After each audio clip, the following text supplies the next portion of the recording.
If you thought floral design is limited to store-bought cut flowers, then I have a lovely surprise for you. In today's episode, I visit a fascinating rooftop garden to speak to Linda Galvin about flowers in the edible garden. Then I'll share some technicalities of designing, being inspired by color and shape. And hold on, because today's floral design is made up of edible flowers and veggies.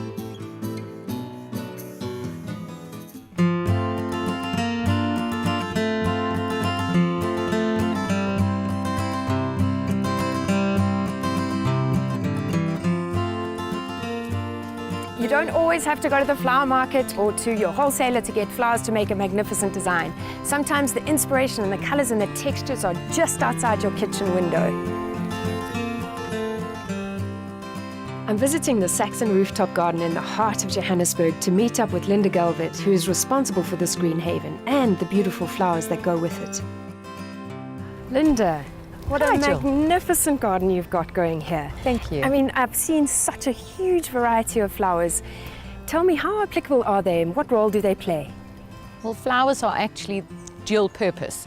Over here, for example, you've got right back here, which due to their smell and color, generally with flowers in an edible garden, the smell and color of the flowers attracts the beneficial insects, especially our bees, our army of bees that comes into play and pollinates everything, that makes everything grow and be in existence. And then of course you've got the dual purpose of flowers acting as a trap crop or a repellent. So a great example as a repellent is a marigold. They're really smelly, pretty smelly, you can eat them, and they repel the pests that are, prevalent in a summer garden or a winter garden. And then you've got nasturtiums, which are also edible, as you know, Jill, and they attract a lot of aphids to them, so they behave like a trap crop, which is very important. So the protection of the tomatoes or whatever they're growing next to don't get eaten, they then get eaten. So as you know, from all flowers comes a fruit. So before a tomato is actually formed, there's a flower, or before a baby marrow is formed, there's a beautiful yellow flower that lots of chefs actually pick and use as battered flowers. They are absolutely delicious. And interestingly enough, in the pumpkin family, the plant will always produce a male and a female flower.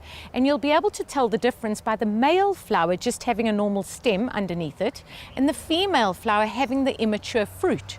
So once pollination has happened, the fruit starts to then grow, but you can pick the male flower and use it, use it on your plate. Another great example is beans. Obviously if you take the flower before the fruit has started maturing or before the fruit has started growing from the flower, which is evident in beans and peas, you will lose having the bean and pea, but you will be able to eat the flower, which tastes exactly like the vegetable. So that's a wonderful thing that you can use flowers for, just to decorate your plates or to add another dimension to the taste of your food. Lavender, another example, it's a great attractor for butterflies and bees. You can use it in shortbreads, you can use it in flower arrangements. I mean, you know the story, Jill.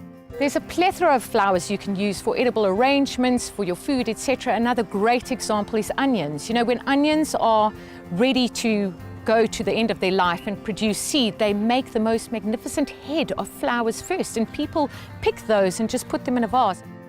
And there's so many different colors here, and the flowers that are edible. What is the more prominent color? Is there a prominent color? Well, obviously when you look around you, you can see green. But there is many nuances of green. There's a silver green, like in the artichokes and cardoon family, and you get your lime green. And in terms of flowers especially, people don't think of cauliflower. And we have a gorgeous cauliflower called the Romanesca precoce, which is a lime green spiraled cauliflower. We've got a purple cauliflower and a yellow cauliflower and a white cauliflower. So there are many, there's so many colors available, and your leaves, even though predominantly green, foliage is very important with the different textures and shapes, etc. You've got red leaves, and you can use all of those to create the most magnificent bunch of flowers. So not to mention as well, the oranges of the nasturtiums and the pinks of the cosmos and the whites. And what is even a more striking flower? Well, for me, especially, what they use here at the garden for the Restaurant 500 at the Saxon Hotel is the bean flowers, the climbing bean flowers. You get these bright orange, white, yellow, peach with the white heart, and not only do they taste delicious, but they add a gorgeous dimension to the plate. Fuchsias, I call them upside down ballerinas, those are also edible. Daylilies, especially the yellow ones, those are sweet and delicious. When you eat them young and still closed, those are wonderful. And then of course the baby marrow flowers, which are just delectable. So there are many, many flowers that you can eat. The delicate flowers that are produced from all the brassica crops, like this wild rocket that we have growing over here. All these beautiful yellow flowers have a dual purpose. They give the bees something to eat, and they of course offer a delicious snack while I'm working in the garden. It's even more fun to combine the flowers that begin these vegetables along with the vegetables and make an incredibly good-looking piece of art. And also a very good-looking piece of education, because you can actually show people how it starts and what it becomes, and it's so rewarding, as you know, to grow your own food and be able to gather from this nurture. So it's interesting as well, because not all of the flowers that I've seen here actually bear fruit, but they're here. It's very important for us to include flowers in our designs for many reasons. One, because especially with the hotel, they use a lot of these flowers for beautifying their plates and for the taste sensation that they offer. Two, it is also important to create a color. Color is very important, not only to us visually, but also to the insects, the pollinators. Some insects are attracted to certain colors like yellows or pinks or oranges. So that's another aspect that's very relevant. And we like to match our flowers, texture and color, with the vegetable that's growing close by, so it enhances that vegetable. So for example, we've got purple beans. We can grow a beautiful pink echinacea or coneflower next to it. So it enhances the purple beans as well as the purple flower that the bean produces. And flowers aesthetically not only create that calmness and the beauty and the pretty, but they are absolutely imperative for pollinators. Without pollinators, you will not have your vegetables. What an amazing privilege to be able to walk through a garden like this and pick things and flowers that were so beautiful. I was specifically looking for texture, color, as well as foliage and leaves that inspired my design and matched the elements that I had found to begin the design with.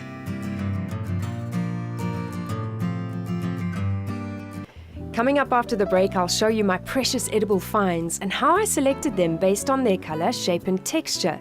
Then, a floral design good enough to eat.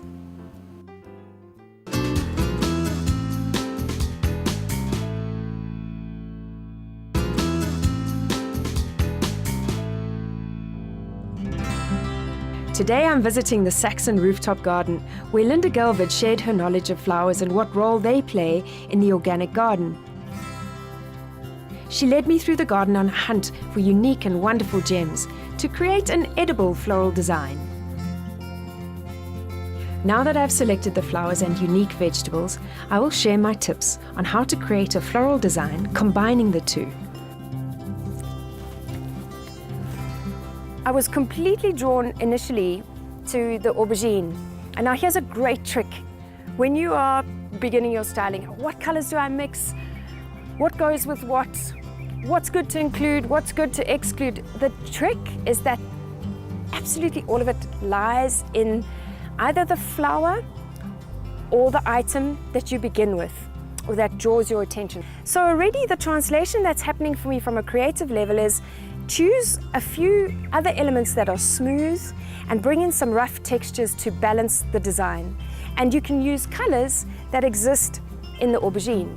So have a look. If I put this aubergine into the mix that I selected, you can see that it absolutely almost everything matches beautifully. The wild garlic flower, it's a lighter shade of purple. This blood sorrel leaf, I mean, this is a match made in heaven. So you're looking for a blend of color and anything that goes well with the color that you've already selected.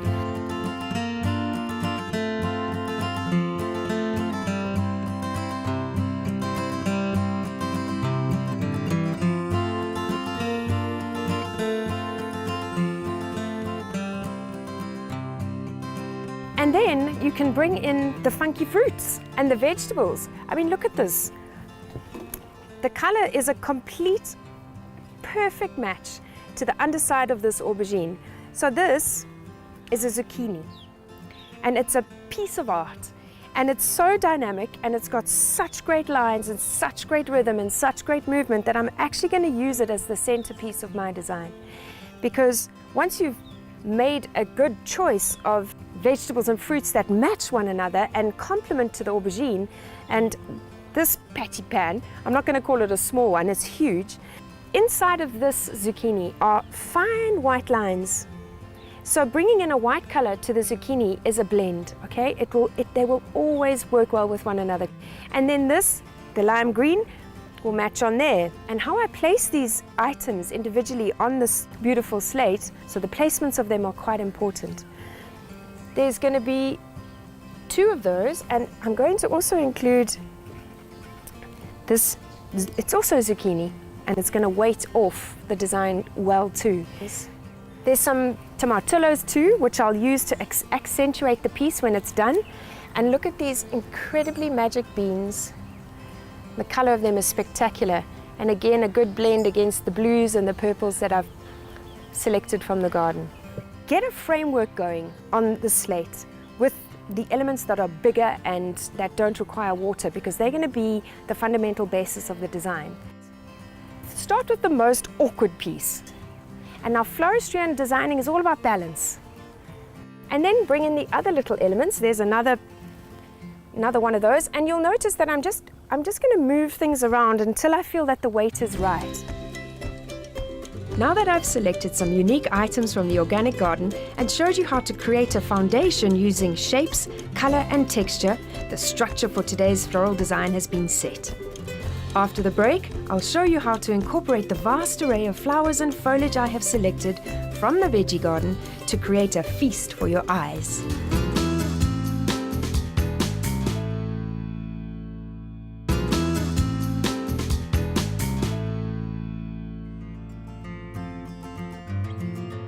Today, I'm finding inspiration in a rooftop veggie garden in the heart of Johannesburg.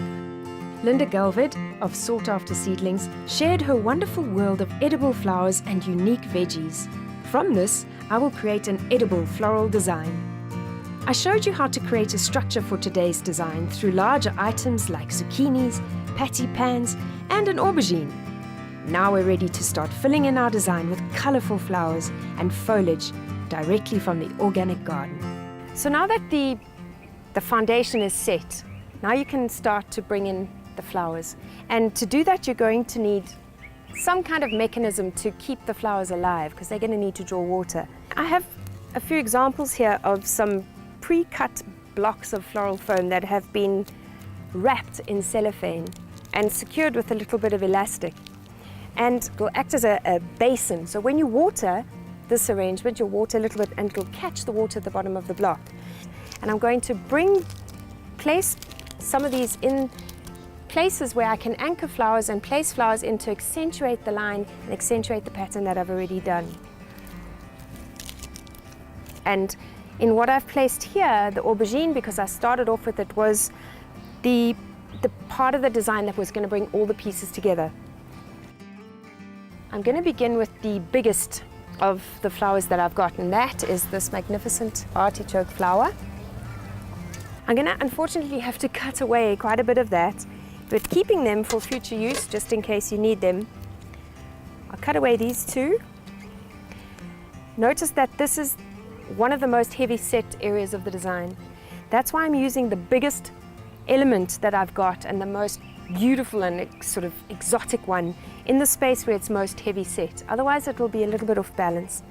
And I'm going to send it in quite low to help bring focus towards that beautiful aubergine color that's there. So to join these 2, I'm going to use a little bit of this gorgeous blue borage. Have a look at these 3 items together. This little borage has in its petals the exact same color almost as the little artichoke flower here. And then in its center is the aubergine.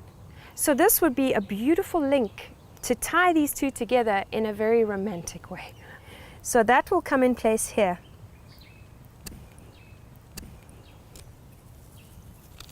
So let's get all of those in. I want the pink to emanate right through. So almost as if this had formed a line. Again, you're creating as if the garden had grown around this arrangement. So you want that very free form, very loose and natural flow of things. So now the party started, and now let your design lead you.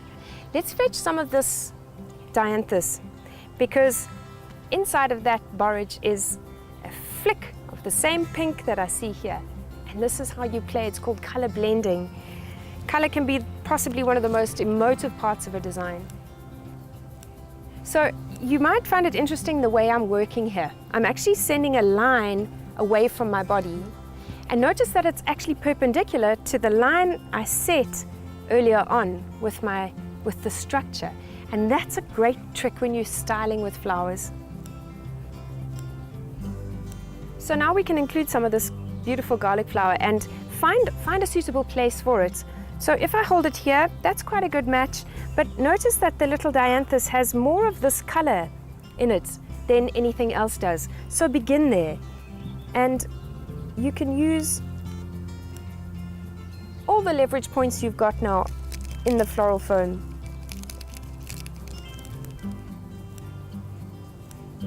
See how I brought that up over the top of this so that it looks very natural.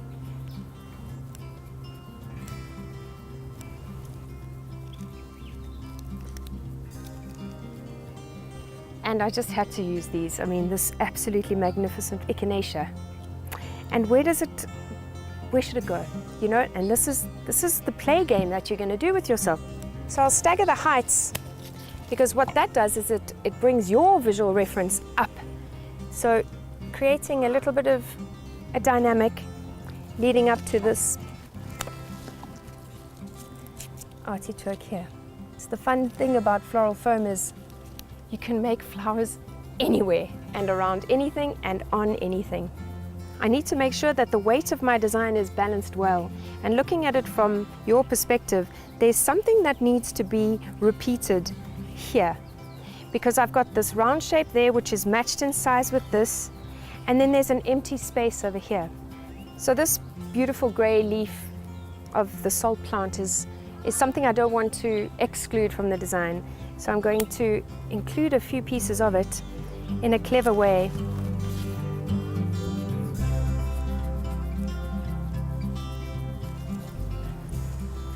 So all the time your placements are linking one thing to the next. It's like a journey. Definitely have to have some basil in. Aromatic, beautiful. So not only is it an edible design, but it smells good as well. And I think it's time for some of that here. And this will be haphazard. A little bulking up of this side. So the blood sorrel leaf definitely needs to be included, and there's a little trick you can do called the twist of a leaf, or the pull of a leaf, and I'd like to tuck it in a little bit behind the aubergine.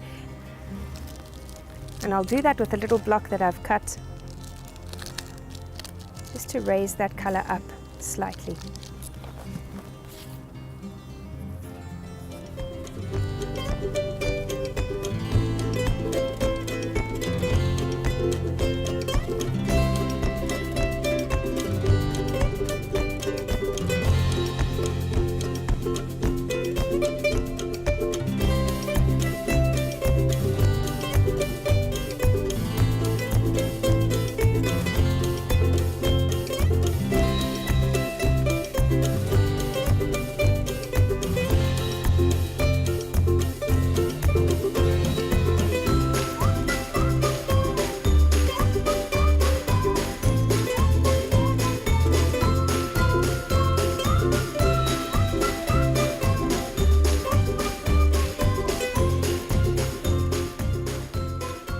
So what I want to do is include these tomatillos in the design, and this is where the kebab sticks come into play. So what you'll do is find the point or the part where you'd like it to show, and for me it would be this top part here, and literally pierce the base of the fruit and send that kebab stick in quite far so it doesn't come out. So I'll cut away a tiny bit of that stick, and you can just leverage them in. And it's such a fun way to include fruit and flowers into your design.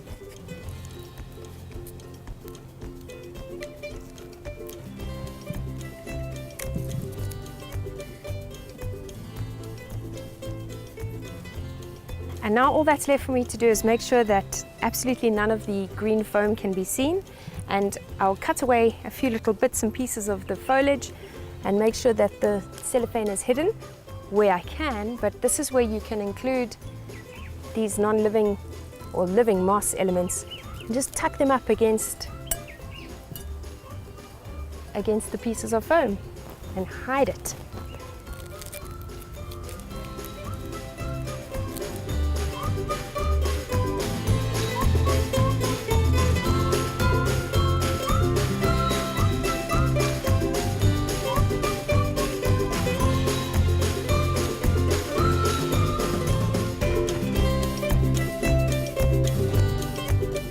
Now, if these can be included and what effect they'll have, if I was right at the beginning, that should bring all the purples and all the blues together and the pinks. So we'll just scatter them right through.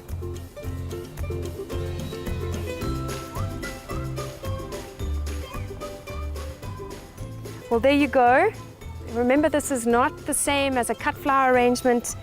Unfortunately, the herbs and the little flowers that grow so beautifully well in the edible garden won't last as long as cut flowers, but if you give them a good spritz of water every so often, and now watering your floral foam that we wrapped so beautifully, you literally just move the flowers apart, focus on the center point of the foam, and just send a little bit of water in, just gently, not too much, and do that every single day.